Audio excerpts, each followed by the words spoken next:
Pro Tools is the foundation of modern Hollywood sound. It's the industry standard software that sound editors rely on to mix the biggest movies in the world. From whispered dialogue to thunderous explosions, it's designed to handle thousands of audio layers, countless effects, and music tracks all at once. In theory, it's unbreakable, but then came Transformers: Dark of the Moon. You see, during post-production, the sound team found themselves working on what would become one of the most complex audio sequences in blockbuster history, the culprit, Reel 7 of the film. The sequence where Shockwave's massive pet driller tears through a skyscraper, burrowing around its support beams until the entire building comes crashing down. It was one of the most intense sequences in the entire film, and the sound team treated it like a symphony of chaos. Fades were stacked on top of fades, explosions bled into alien shrieks, which gave way to collapsing steel and shattering glass. Every moment had to hit perfectly, clean and powerfully. Then, somewhere along the way, the software gave out. With over 32,000 fades packed into a single reel, Pro Tools froze completely. The team couldn't add another effect, couldn't make another edit. The entire system locked up, and they had to call in the engineers who built Pro Tools to help them fix it. Because the software designed for the biggest movies in the world, had never seen anything like this. So, how did we get here? How did a movie about autonomous robotic organisms from the planet Cybertron push professional sound design to its absolute limits? Well, let's find out.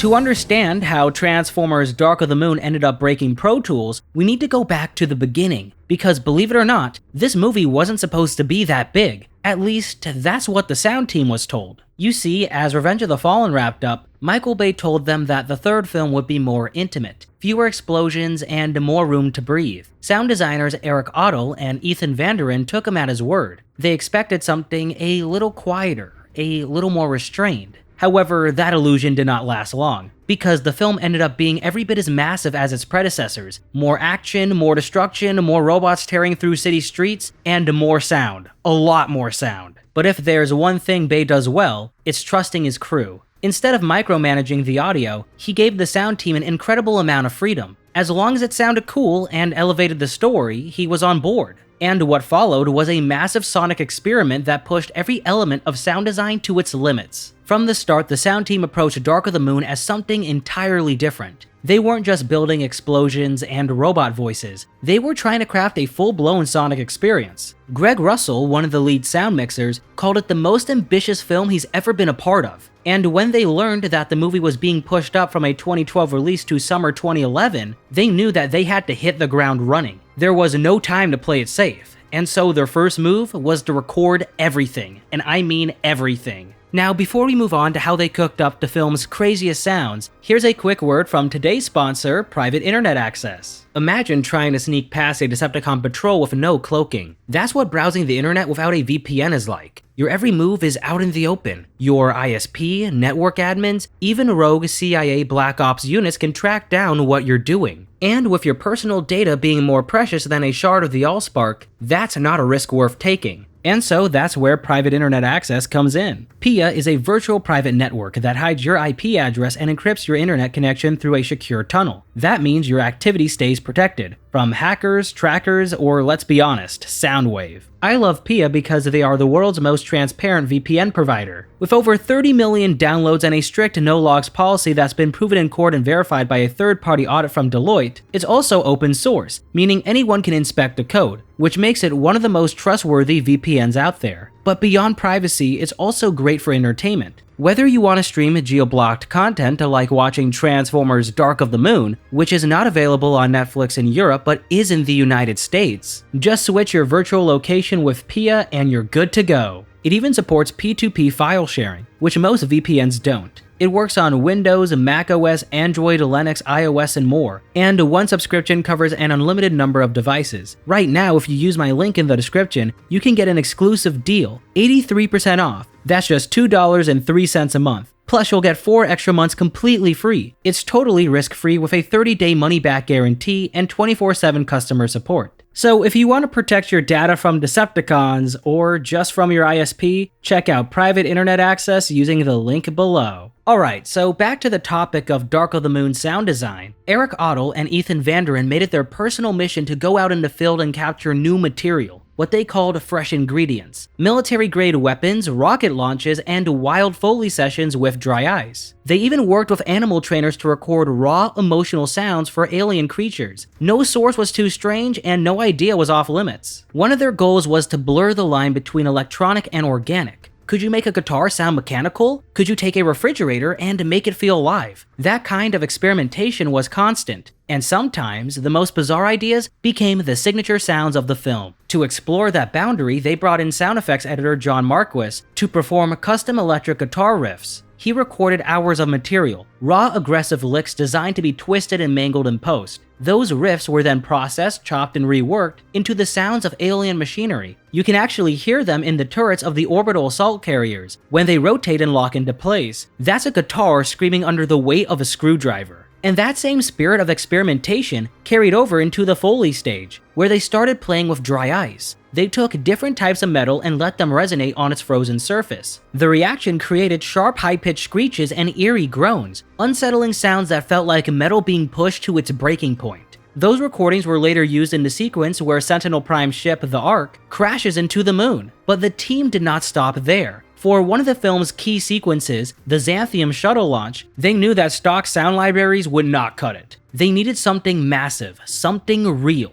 So they packed their gear and headed to Vandenberg Air Force Base on the California coast to capture the real deal. Not one, but two launches were recorded, a Delta IV and an Atlas V, the largest rocket launches in West Coast history at the time. These were 100,000-pound payloads blasting into orbit, and the team was right there on the ground to catch it all. With military escorts helping them set up, they planted one rig just 200 feet from the launch pad, another was set a quarter-mile back, and from there they retreated to the evacuation zone, about 1.5 miles away, where the third rig was waiting. Everything was recorded from multiple angles, timed with precision, and when the launch went off, the air tore itself apart. In the final mix, there's a moment where the sound team lets the raw rocket audio speak for itself. No layering, no added effects, just pure, unfiltered power. And it's that attention to detail, that obsession with authenticity, that made Dark of the Moon sound like no other film in the franchise. While the rocket launches helped to give the sound scale, the next challenge was grit. And for that, the team turned to something a little more grounded. Real-world military gear. In a movie packed with alien machines and futuristic tech, one of the sound team's biggest priorities was making sure the human weapons felt just as impactful. The soldiers in Dark of the Moon were not just background noise, they were a core part of the action, charging through alien war zones, unloading everything they had. It had to sound intense, grounded, and unmistakably real. That meant no generic gunshot sound effects, and so the sound team decided to go out and record the real thing. They went out and recorded actual firearms in a field. We're talking about machine guns, 12-gauge shotguns, and more, mic'd up, leveled, and blasted on location. Every detail mattered. The crack of the muzzle, the shell ejection, even the tiny mechanical clicks before the shot.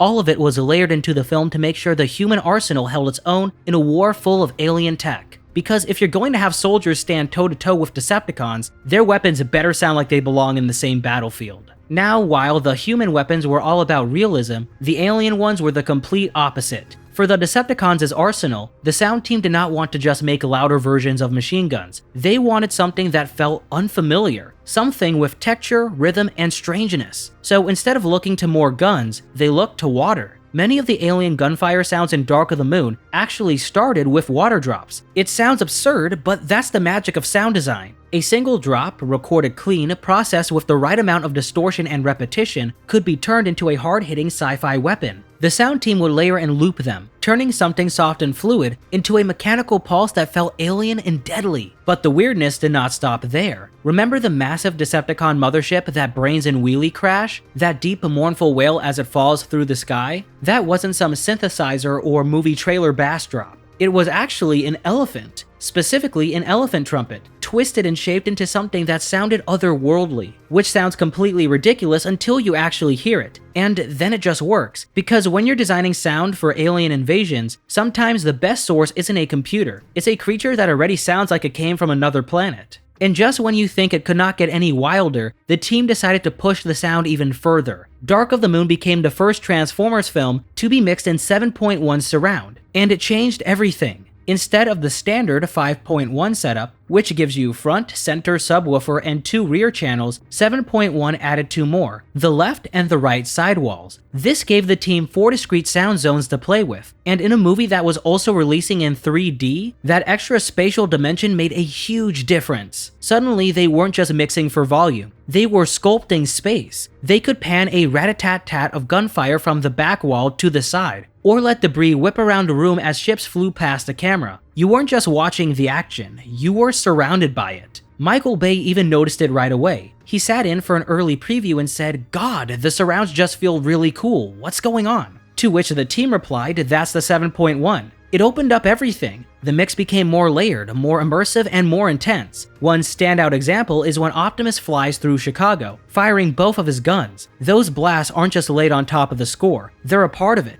His gunfire was timed to play the 8th notes and 16th notes, becoming a rhythmic part of the orchestra. The music isn't just some abstract background, it's working with the action. Every shot, every beat, locked in step. Because of all the extra layers, the spatial complexity, the musical sync, the rhythm, and the fades, it all had to be meticulously timed, placed, and balanced. And when they hit reel 7, it all caught up with them. This was the sequence where Shockwave's massive pet driller tears through a skyscraper. To bring the driller to life, the team did not just reach for digital synths. They headed straight to the animal kingdom. The voice of this towering tentacle nightmare? A full-on baboon tantrum. Eric Otto tells the story like this. They were recording animal sounds and came across a particularly vocal baboon. During the recording session, the baboon trainer gave him a tip. Take your keys out of your pocket and place them on the ground, then pretend you don't notice what I'm about to do. A doll wearing headphones and holding the mic followed the instructions. That's when the trainer sneaked up behind him, snatched the keys, and bolted. The baboon saw the whole thing. It looked at a doll, then back at the trainer running off, and it crashed out. Not because it wanted the keys, but because it thought a doll had just been robbed. The baboon started vocalizing in a full-blown emotional outburst, trying to warn a doll that his keys had been stolen. And that exact performance, raw, intense, and completely unplanned, became the voice of the driller as it rampaged throughout the streets of Chicago. But that was just the beginning. One of the most distinctive sounds of the driller, that massive snaking metallic body twisting through the city, came from something nobody planned. As Ethan Vandenberg tells it, the team was working late at the studio when a catering company from a party dumped a giant block of ice outside the cutting rooms. It was just laying there, melting on the pavement. Naturally, the sound team couldn't resist, and so they grabbed their gear, went outside, and started sliding it across the ground. What came out of that recording session wasn't just cold friction, it was this deep, guttural groan full of weight and strain. Eric Otto described it as almost animalistic. Definitely not what you'd expect from frozen water scraping on concrete, but it was perfect. Completely unplanned, completely weird, and it became the main sonic element for the driller's body sliding through the streets of Chicago, and eventually working its way up the skyscraper. And so when that skyscraper finally begins to fall, groaning, tilting, ripping itself apart, the sound that sells the moment did not come from some massive studio library or digital plugin. It came from Eric Otto's kitchen, specifically his refrigerator. He discovered that when you let go of the handle and allow the door to close on its own, it made this deep groaning sound. He mic'd it up closely, slowed it down, and with a little enhancement, turned that everyday noise into the sound of an entire skyscraper giving way. But all those sounds, the baboon roars, the ice scrapes, the fridge groans, the gunfire, the explosions, weren't just layered into place and left untouched. Every single one of them had to be carefully shaped, timed, and blended. That's where fades come in. Tiny audio transitions that smooth the beginning and ends of a sound, or help it blend seamlessly with the next. In a complex soundscape like this, they're everywhere. And when you're dealing with hundreds of sounds per scene, you end up using a lot of fades. It's what makes the Bayhem feel fluid. And reel 7, that reel was drowning in them. So somewhere in the middle of mixing the sequence where the skyscraper collapses, Pro Tools just stopped and completely froze. The team tried to add another sound.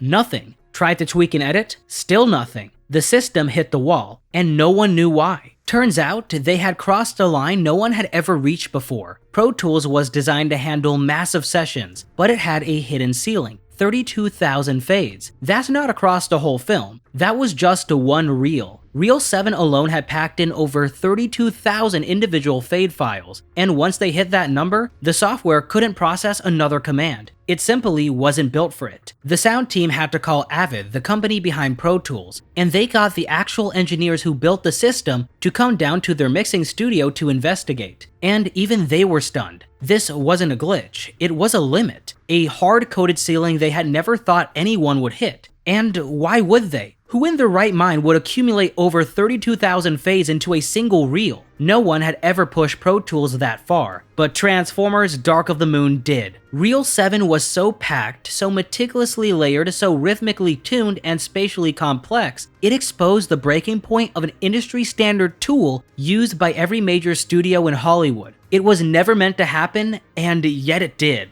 As for how they worked around it, well, that part of the story isn't exactly clear. The special features unfortunately never tells us, and in interviews Bay talks about the incident but doesn't mention how Avid fixed it for them. Unfortunately, there's no official answer that I could find online. It's possible that they split the reel into smaller sessions, maybe they rendered out layers or got a custom fix from Avid. But whatever the solution was, it worked, because Reel 7 made it into the movie and it was frickin' fantastic. The collapsing skyscraper, Shockwave, the driller, the chaos, the sheer scale of the sound design, every guttural scream, every creak of metal, every mechanical roar layered with insane precision. It's truly amazing and beautiful to listen to. And you'd never guess that behind the scenes, the very tools used to build that moment were falling apart. Transformers Dark of the Moon did not just push the boundaries of sound design. It found them, broke them, and forced the industry to catch up. So next time you hear someone say that these movies are just noise, you can tell them that once, that noise broke Pro Tools.